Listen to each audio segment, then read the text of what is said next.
Hi, and welcome back to Inclusive Design 24. Inclusive Design 24 is brought to you in partnership with our platinum sponsors, Barclays Access and Adobe. Hi, and welcome back to Inclusive Design 24.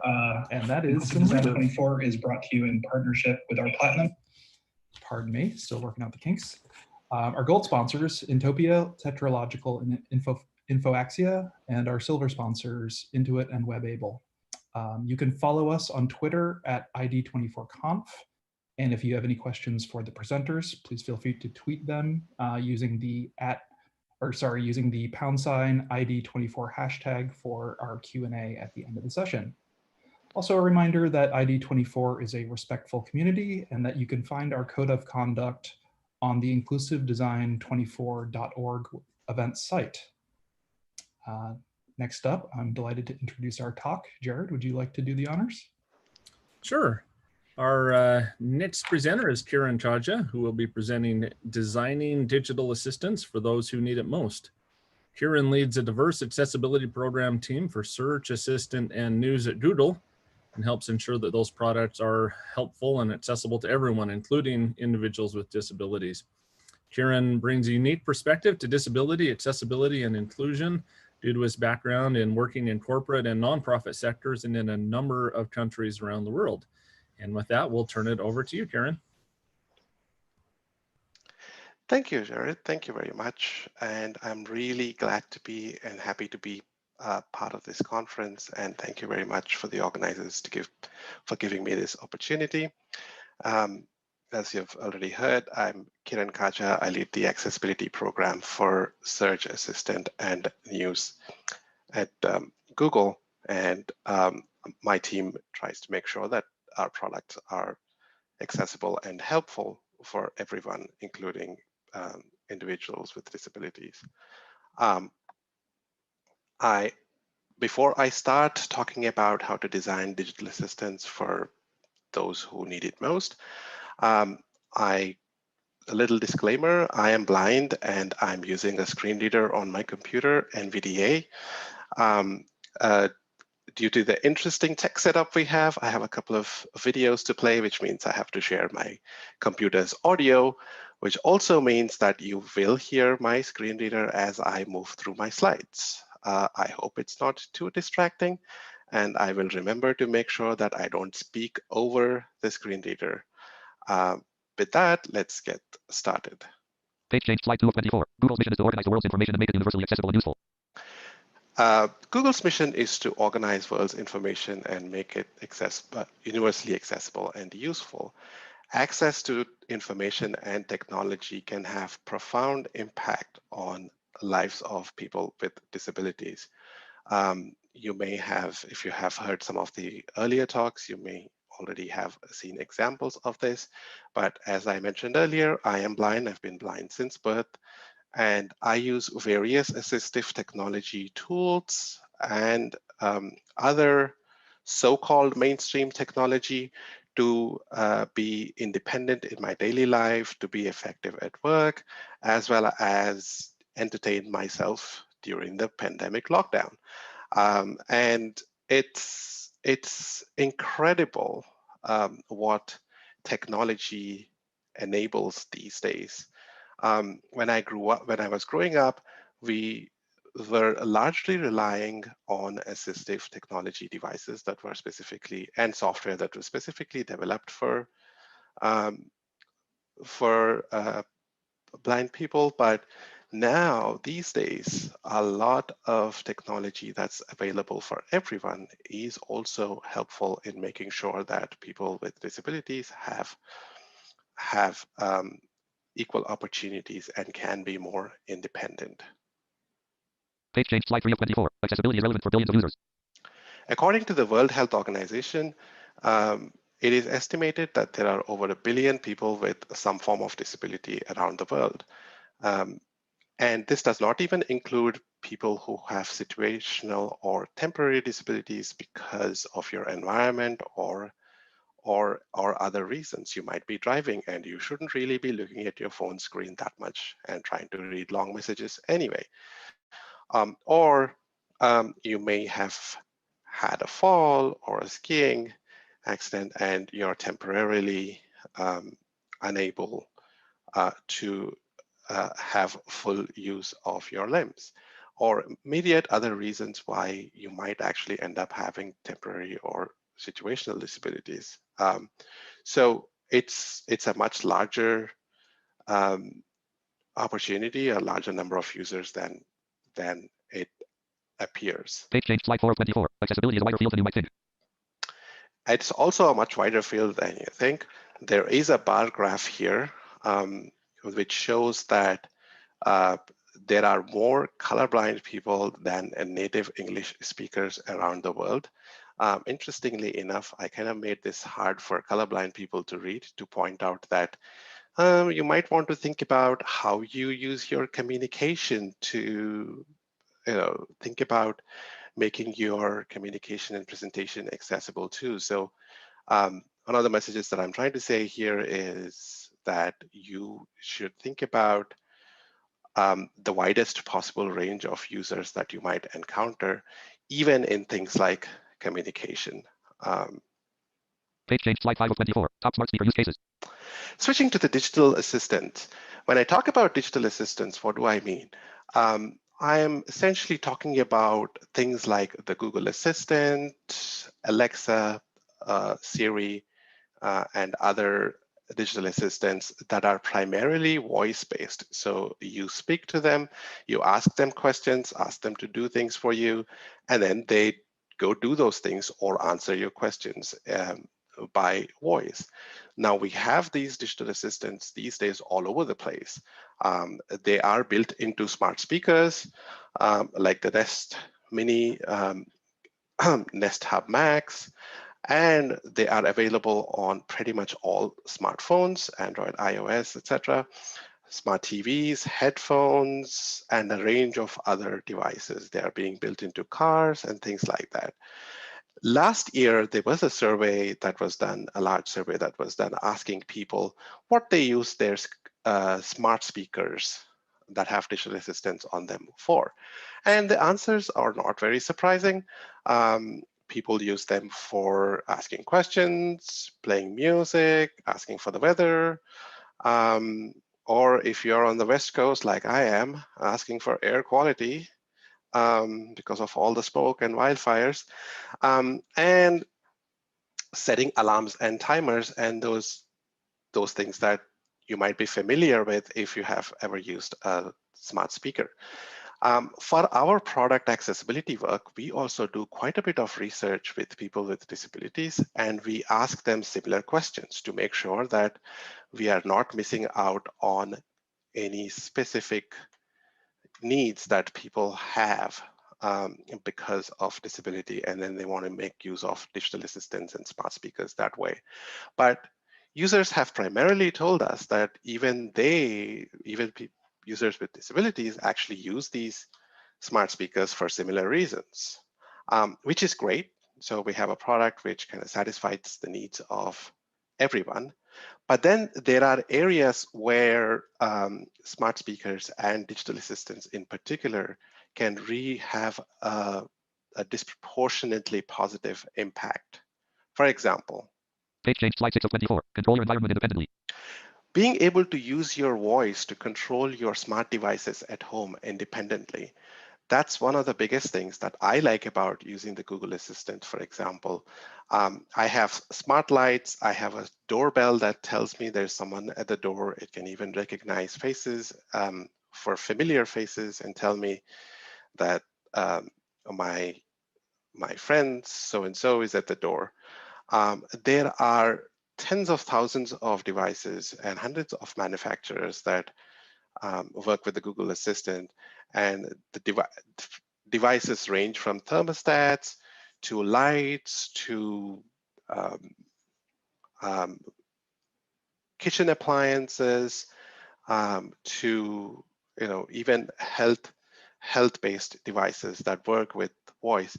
The great thing about all of this is it takes away the complexity involved in interacting with the technology, and in some cases it actually makes them accessible and usable. Before I started using my Nest thermostat, with the Google Assistant, I wasn't really able to control the temperature in my house. It was either too hot or too cold.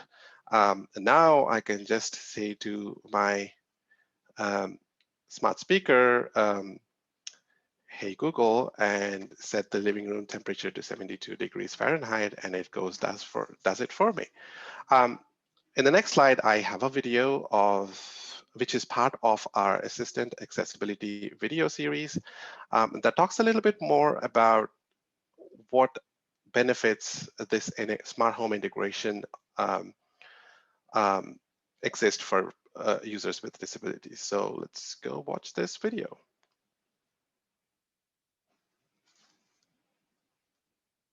ID 24 2020. Digital assistants helping those who need it most. Google Slides, Google Chrome.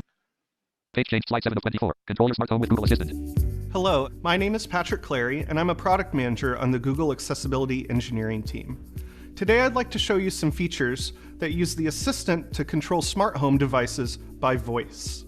Being a wheelchair user, these make it very easy for me to control different things around my home. For example, I have a Nest Learning Thermostat, which is a smart thermostat connected to my home Wi-Fi network. I can control it using the Nest app on my phone or using the Google Assistant. For instance, I can say, "Okay Google, set the entryway temperature to 75 degrees. Sure, setting the entryway to 75 degrees. In some homes, the thermostat might be installed high in the wall, which makes getting to it in a wheelchair difficult. Controlling the thermostat with the Google Assistant is much easier. For people with vision impairments or who are blind, using a thermostat can be especially difficult. Very few thermostats are accessible for these users. In this case, using the Google Assistant provides much needed accessibility. Smart lights are another category of devices that you can control using your Google Assistant. For example, I can say, "Okay Google, turn on the living room lights." Sure, turning 3 lights on. We're using Philips Hue lights for this demo, but there are a wide range of lights that the Google Assistant supports. I also happen to have the Nest Hello video doorbell and a Nest Aware subscription. Using the Nest app, I can assign names to faces and it will recognize people as they approach. My Google Assistant on Google Home will tell me who's at my door. Kiran is at the door. That's my colleague Kiran. Since I have a smart door lock, I can unlock my front door using the Assistant as well. Okay Google, unlock the front door. Can I have your security code to unlock the front door? 2035. Okay, unlocking the front door.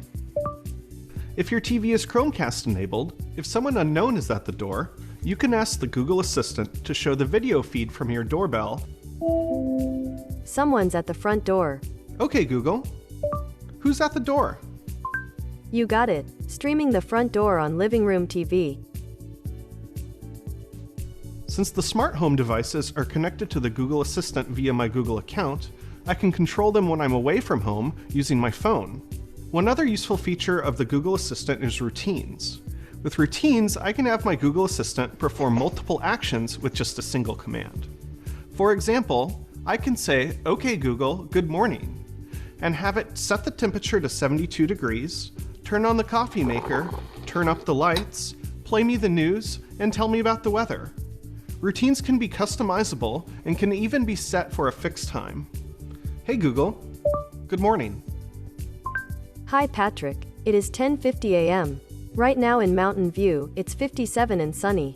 Today, it'll be sunny with a forecasted high of 70 and a low of 43. Have a wonderful day. These are some of the ways that the Assistant can take away the stress of your daily tasks.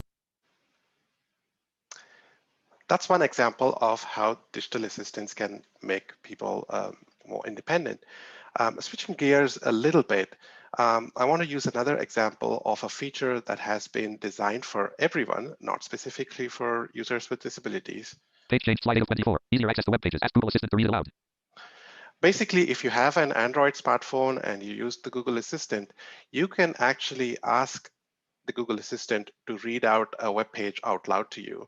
So all you have to do when you're on the web page is say, "Hey G," or "Hey Google, read it," or "Hey Google, read this page." And it'll use natural sounding TTS voice, text-to-speech voice, to read out the web page out loud. You can adjust the speed, make it faster or slower. You can use a different voice if you like. And also we support reading web pages in over 40 languages. There is also text highlight if you like to use that. I have a short video here again that kind of shows the feature in action. Page change slide 9 of 24.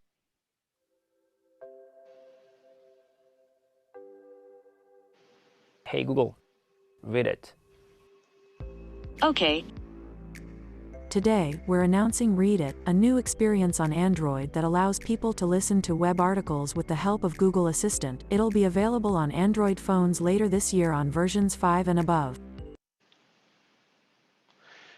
This is great for anyone multitasking. You might be driving home from work and you saved up a few articles that web pages or news articles that you want to read, and then all you have to do is say to your assistant, hey Google, read my articles, and it reads them one after the other. It's great for people with reading print difficulties who might struggle reading print. It's great for people who are low vision, who have low vision and struggle reading long passages of text, and even for blind people, even if you are using a screen reader. The great thing about this feature is that it actually takes a look at the web page, the contents of the web page, takes out all the navigation links, the social media share widgets, and all the other irrelevant parts of the web page, and reads out only the main content of the web page. This is how I actually read most of my news articles these days, and it's really efficient to do so. So it's one of those examples where, a feature that was not specifically designed for people with disabilities, but it's actually useful for everyone as well.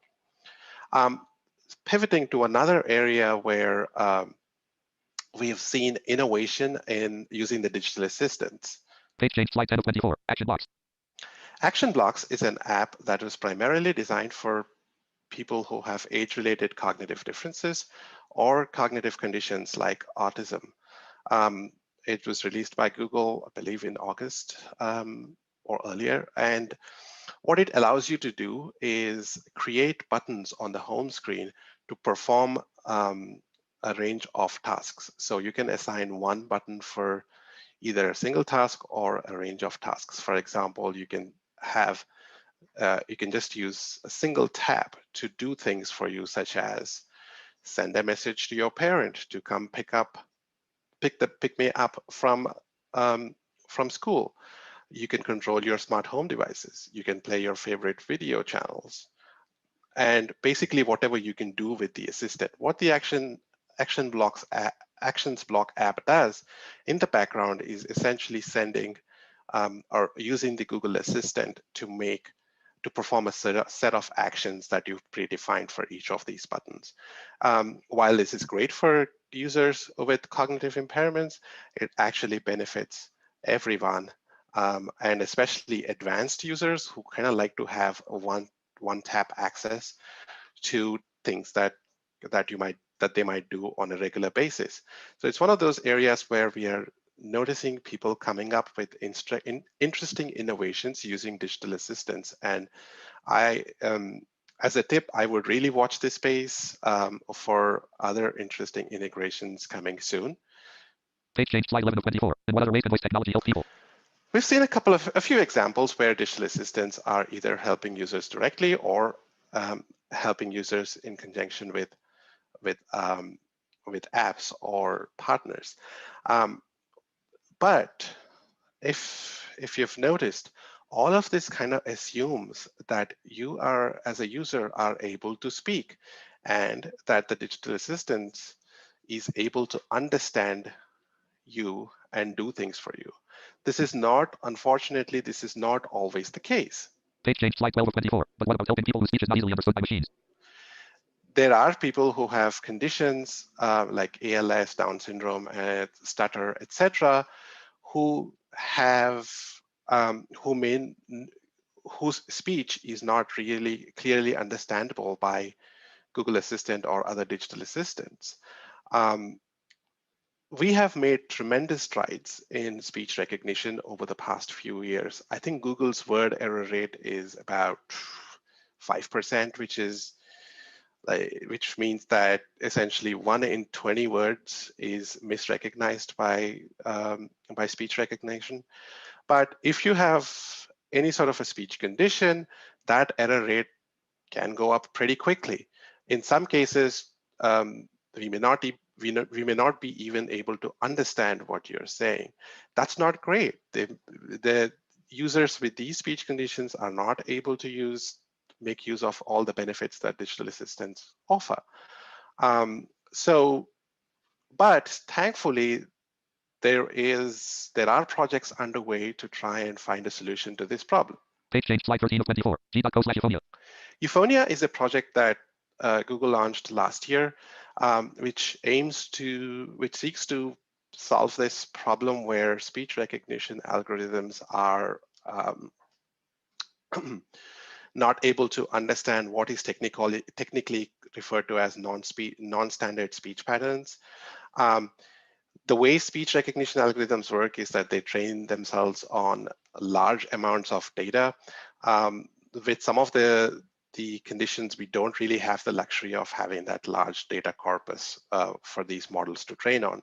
So this team has been really working hard to figure out a way in which we can create speech models for individuals who have these speech conditions. In partnership with the Canadian Down Syndrome Society, they've also launched Project Understood, which aims to get volunteers to donate speech data so that we can generate speech models for these users, and they can then be understood by digital assistants and derive all the benefits that everyone else is able to achieve. Page change slide 14 of 24. Live transcribe. Another interesting byproduct of some of the advances that we've made in speech recognition and AI is Live Transcribe.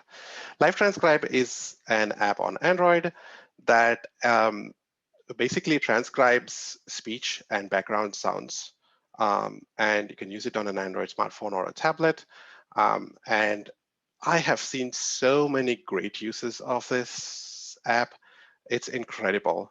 We have a quote from a boxing coach here who really talks about the fact that Live Transcribe not only provides transcription of speech, but also recognizes background noises or background sounds, which is really important for context. One of my colleagues told me that they were at her grandmother's birthday party, whose grandmother was had age-related hearing loss, and they used Live Transcribe. And when everybody was singing "Happy Birthday," Live Transcribe showed that singing "Happy Birthday" instead of just translating all the things transcribing word by word. That sort of contextual information, in addition to just plain transcribing, is what makes this technology a lot more exciting and interesting. Page change slide 15 of 24. Live caption. Auto caption has been, excuse me, auto captioning has been available on YouTube for a while now. But what about, excuse me, but what about people who, family members might send you a video of their birthday celebration over WhatsApp or Messenger? If you're on an Android phone or a Pixel phone, Pixel and or supported Android phones, you are now able to use this feature called Live Caption to get captioning for those videos that have audio. Again, we kind of use this technology that we developed for other purposes to kind of benefit users with disabilities as well. The great thing about the live caption feature is it's actually happening on device, and it's not there, so there's no latency there. Page change slide 16 of 24. Vodafone phone line. Use the internet on 2G phones. All of this is great if you happen to have a smartphone and a broadband connection or 3G or good data connection. But for millions of people around the world, including rural parts of India and Africa, that's not the option. They still don't have broadband or internet access. They can't really, people can't really afford to buy smartphones. They're still using a simple 2G Nokia phone or even a landline, for example. So the Google Assistant team partnered with Vodafone, which is a mobile service provider in India, to launch the helpline where you could call a phone number and get access to the Google Assistant through the phone line. So it's the same kind of technology, digital assistant technology, voice recognition, all of this, but it's not on a smartphone. It's not using the internet. You just call a phone number. Again, the abstraction that we have in digital assistants is making all of this kind of interesting use cases come to life. I have a video on the next slide. I do have to apologize that it is in not in English, it's in Hindi. I hope there are any some Hindi speakers here. There are English subtitles though. However, for any visually impaired audience, I will quickly summarize what's happening in the video after the video. I do apologize in advance for not finding an English version of this, but I think it's a great story and it's worth playing here. Page change, slide 17 of 24. जब लोग सुबह जागते हैं तो मैं duty से वापस आता हूँ। वैसे तो मेरा खेतीबाड़ी का काम है। करीब 8 साल से मैं गार्ड की जो है नौकरी करता हूँ ताकि बच्चे जो हैं पढ़ लिख जाएं। हम शहर से काफ़ी दूर रहते हैं और हमें ये दूरी जो है काफ़ी महसूस होती है। बेटा बताता है कि इंटरनेट पे जो है बहुत जानकारियाँ हैं, पर यहाँ इंटरनेट आता नहीं, आता भी है तो बहुत स्लो आता है। जब भी मुझे कोई तुरंत इन्फॉर्मेशन पानी होती है तो मुझे दूर साइबर कैफ़े जाना पड़ता है या फिर फ्रेंड को कॉल कर पूछना पड़ता है। जब मैंने पहली बार फ़ोन लाइन ट्राई किया तो मुझे विश्वास नहीं हुआ, पर अब ये मेरे क्वेश्चन का आंसर तुरंत दे देता है, वो भी एक फ्रेंड की तरह मेरे 2G फ़ोन में। वोडाफोन आइडिया फ़ोन लाइन पर गूगल असिस्टेंट में आपका स्वागत है। तो आप क्या पूछना चाहेंगे? इंसान का बायोलॉजिकल नेम क्या है? होमो सेपियन। पास में कोई मेडिकल स्टोर जो संडे को खुला हो? अनुराग मेडिकल स्टोर अभी खुला है और रात के 10 बजे बंद होता है। हुसैन को बचपन से पढ़ने का बहुत शौक है। आज भी जो है कभी हमें ज़रूरत पड़ती है तो वही हमारा हेल्पलाइन है और वो अब हमें भी बताने लगा है। लीजिए आप ट्राई कीजिए। Lucknow Patna train time. लखनऊ से पटना तक ट्रेन 12,370 है जो सुबह 8:15 बजे निकलती है। बेटा ये नंबर जो है मेरे में सेव कर लीजिए। अब पापा कहीं भी जाएं, उनका असिस्टेंट हमेशा उनके साथ रहता है।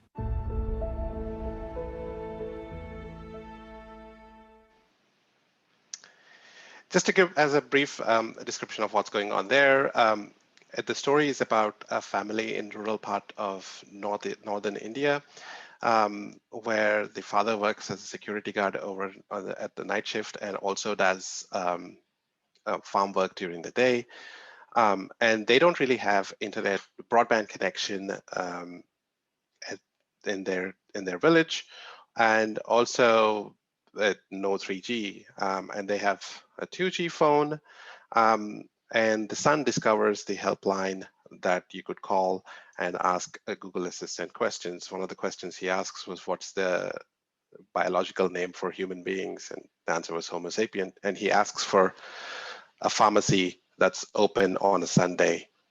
And Google Assistant answers him as well. Then he gets his father to save the phone number on his phone and get information that way. An interesting personal story, kind of linked to my childhood. I grew up in India, and train travel was the main form of travel back then.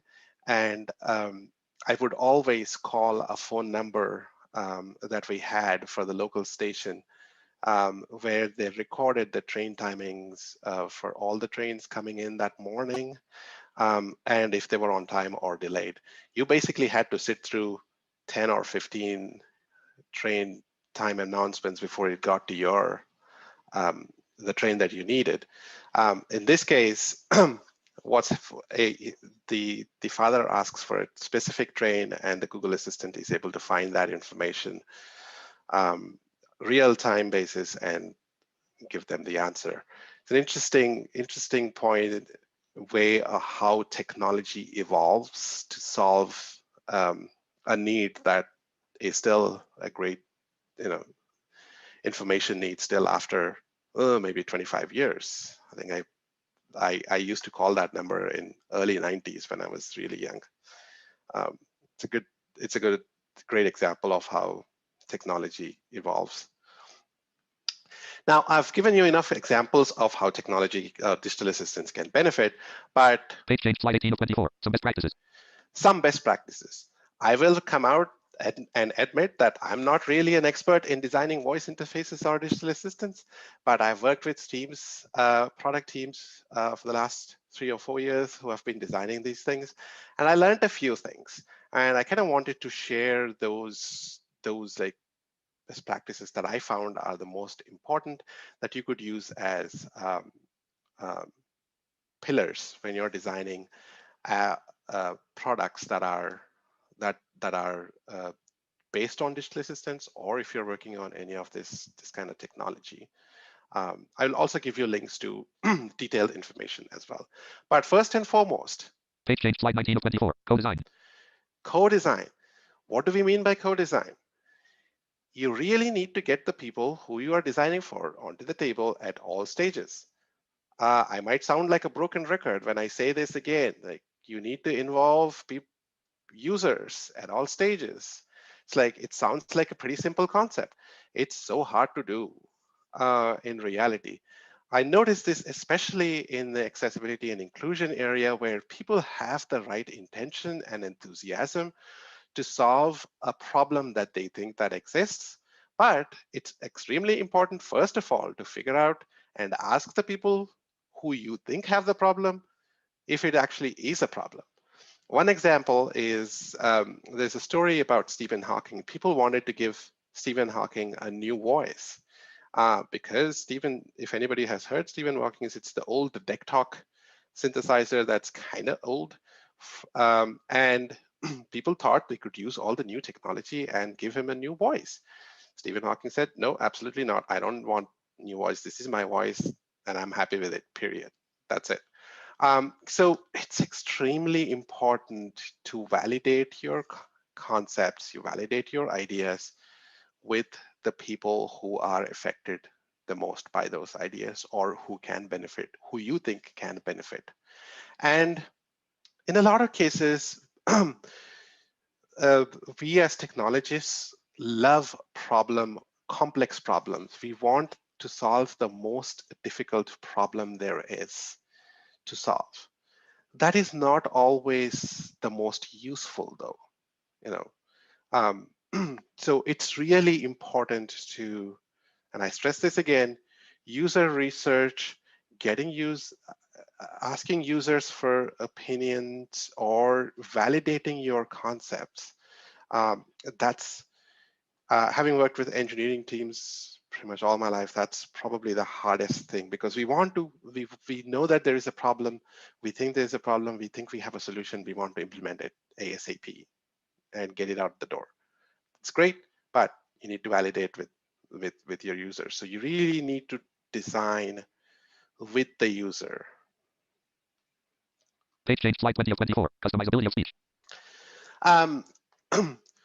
Speech is the primary mode of interaction for digital assistants. So it's pretty important that we provide customizability in speech, because one speech doesn't fit, one voice, one speech doesn't fit everyone's needs.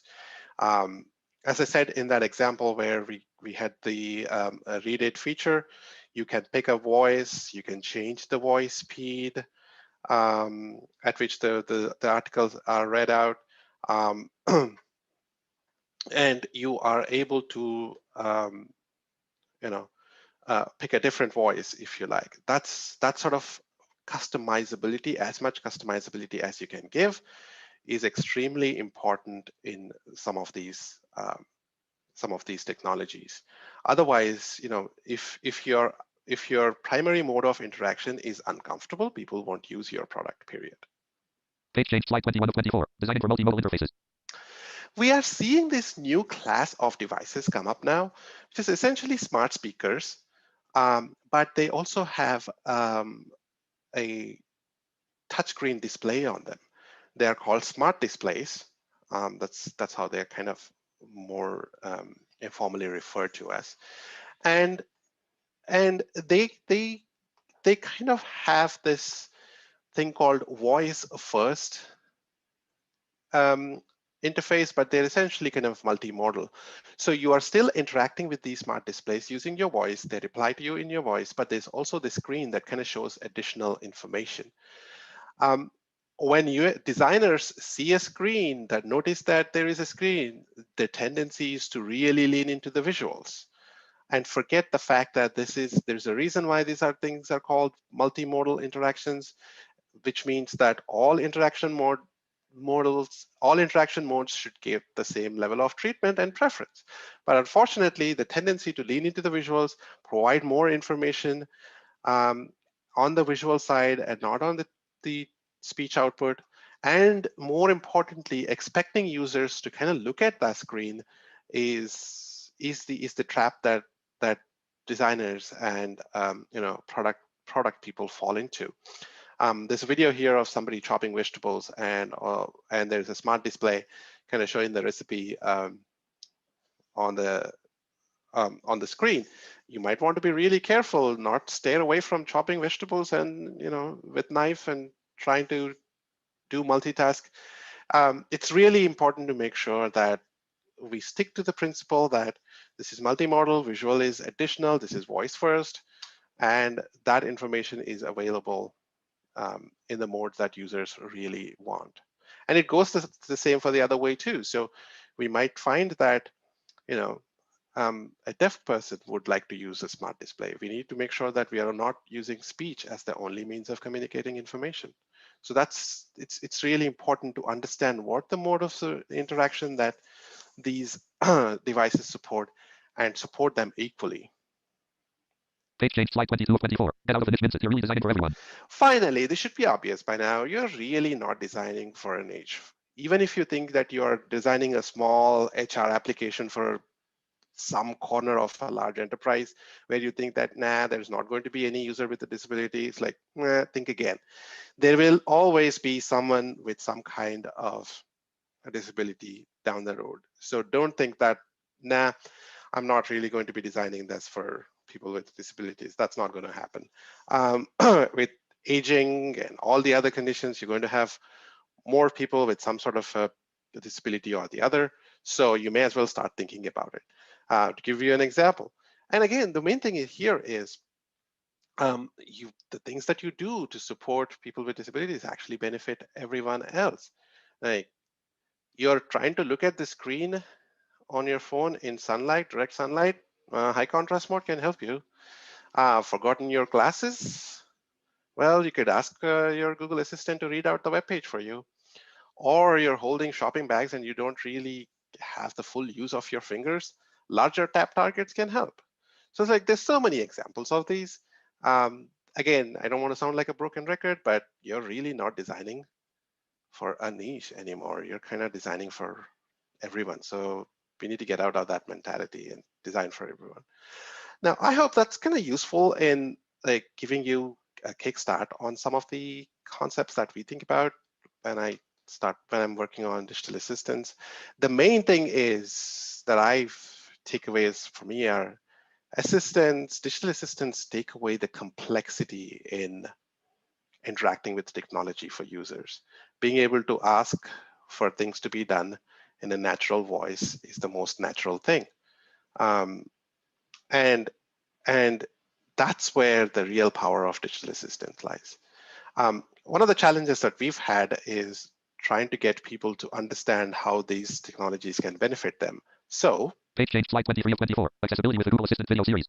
We've put up a video series on Google channel on YouTube called the Assistant Accessibility Video Series. If you search for this Assistant Accessibility Video Series on YouTube, you should be able to find it.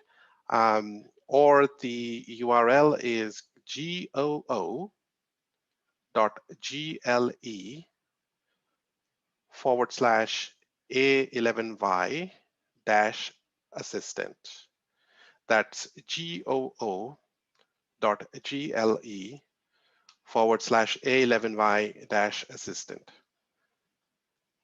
This is a series. Of kind of instructional videos, and one of the smart home control video that I played earlier is part of this series. It kind of tells you what features are helpful for users with disabilities. Finally, I have Page change, slide 24 of 24, resources. Finally, I have a few resources here.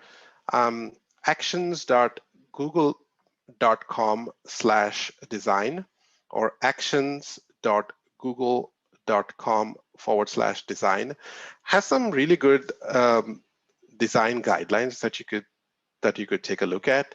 And my colleague Kathy Pearl has written a really great book on designing voice interfaces, which is also a really good read. Finally, as I said, at Google, we try to make sure that we involve users with disabilities in our product development process. And so there's a link here.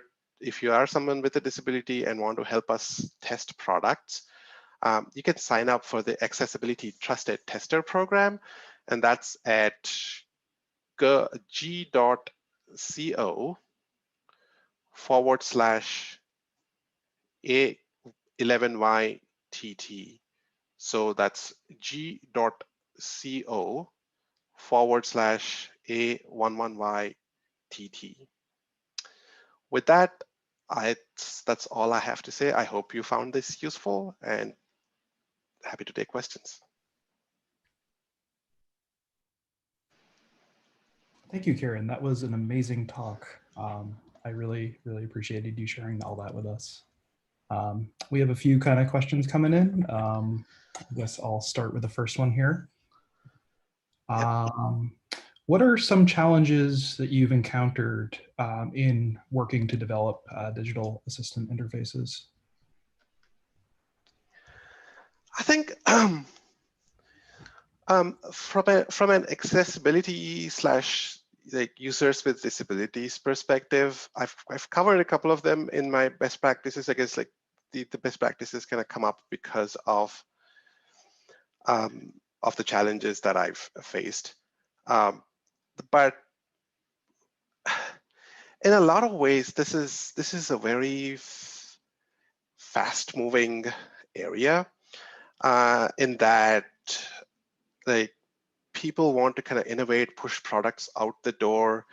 In a lot of ways, they want to see how these products succeed, and convincing teams that, you know what, actually these are great products for people with disabilities, and that we should think about them as a user base to target, or a market. It's a market opportunity is probably the biggest challenge that I've had initially. It's no longer the case now. Initially, that was the challenge that I faced. It was like, this is actually a big user. This is a market opportunity for us, and we need to serve. We need to, do things to capture that market. But what helped in that case was actually trying to show how it's not just about like talking about disabilities in particular, but what they need from this. So, for example, when I mentioned the leaning into visuals and making sure that the speech output matches the visual output on smart displays, it's great for people who are blind, who are visually impaired, but it's also great. It's really useful for everyone who are trying to do a lot of things at home today. You don't want to be staring at your smart display every time you ask it a question. So like trying to combine, or you might not have your reading glasses on when you're asking your Google Assistant a question. So trying to combine those numbers with people, it's not just like people who are blind, but actually people who may, for whatever reason, are not able to look at the screen. That's kind of the one of the earliest challenges. The next challenge, as I said, is getting people with disabilities involved. It's kind of there are a number of restrictions, and there are logistics around involving people with disabilities and getting people to participate in studies and getting the right sort of training and awareness and sensitivity to all of that. Other than that, it's not been a major challenge because if you actually remember, speech recognition was for a long time used by people with motor impairments to kind of use for work.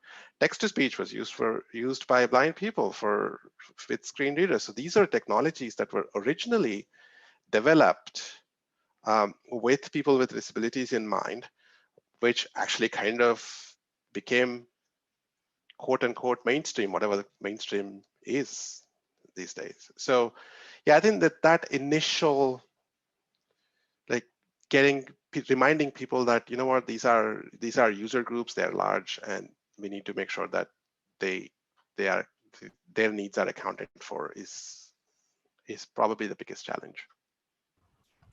Great, thank you. Kiran, thank you for describing all those benefits that personal assistants can bring to those with various types of disabilities. You spoke about live transcribe and live captioning, which can definitely be beneficial for users with auditory disabilities, but those seem to be kind of separate technologies from the mainstream digital assistants. Could you maybe speak about if there are any efforts underway to support better native accessibility of those technologies to users who are deaf or hard of hearing? That's a good one. So the reason I brought up live transcribe and live captioning is kind of the underlying technology that we use is similar. Like for example, the speech recognition technology is what is used for digital assistants too. And the work that goes underneath to understand the context, that's where the digital assistants can come in, because digital assistants or your personal assistants have a lot more contextual information about you, about your environment, where you are, and that's where we think that's where the intersection is and helps the product give you a lot more contextually relevant information in addition to plain transcription, right? So I gave you that example of like singing happy birthday, or other areas where we are able to recognize background sounds and give that information to champagne cork popping, for example. And you might if you are able to hear it, you'll turn around and look at that, what's going on, why are they celebrating? But if live transcribe ignored those things, then you won't have that information, and your participation in social events kind of goes down a little bit. Yeah, the reason I think there is more possibilities in using some of the things that we do with machine learning and apply to them to live captions and live transcribe. Live captions is kind of built into Android, and as much as possible, we definitely want to make sure that those are part of the platform and are available. That's how, like, you really want to get people to adopt, and there should not be any friction. So I think there is definitely possibilities in what we do with contextual information and trying to make that live transcribe, live captions a little more useful. But the underlying technologies are kind of similar, actually. That's kind of the reason why I brought up those examples. Great, thank you. And I find myself nodding along and agreeing with a lot of your answers. So it's really good to hear. I recently learned that the modern keyboard is evolved from a writing ball that was originally assistive technology. So I'm really excited to see kind of the future of where this all goes and what it all turns into. Yeah. Yeah, I think it's that that's the in all of this in the last 5-6 years or so, what I've noticed is it's what we can do with what's already available is pretty amazing. There will still be need for, assistive technology like braille displays, for example, and other assistive technologies that's kind of specialized. But there are already so many tech devices that are available in the market right now that do a great job of actually helping people be more independent. And then I'm also kind of excited about some of the newer technologies like augmented reality, AR. And there are some interesting prospects, especially from a blindness perspective. I think I'm excited about. So yeah. Well, I think the future is bright. Kiran, thank you again. We really appreciate you delivering your talk. For those of you tuning in, apologies for the misdirection to what appears to be my personal YouTube account. We will be posting this the recorded session on ID24's YouTube page following this talk. But again, thank you for kind of coming along for the ride. We will kind of reconvene back on ID24. If you like this session, please subscribe on the ID24 YouTube page, not mine. That would be appreciated, but it's not required. And then you can also check out youtube.com/inclusivedesign24 to keep in the loop for future events. And as a reminder, Inclusive Design 24 is also brought to you with thanks from Barclays Access, Adobe, Intopia, Tetralogical, Infoaxia, Intuit, WebAble, DeQ Systems, and Adrian Roselli LLC. And we will be returning at the start of the new hour, and hope to see you there.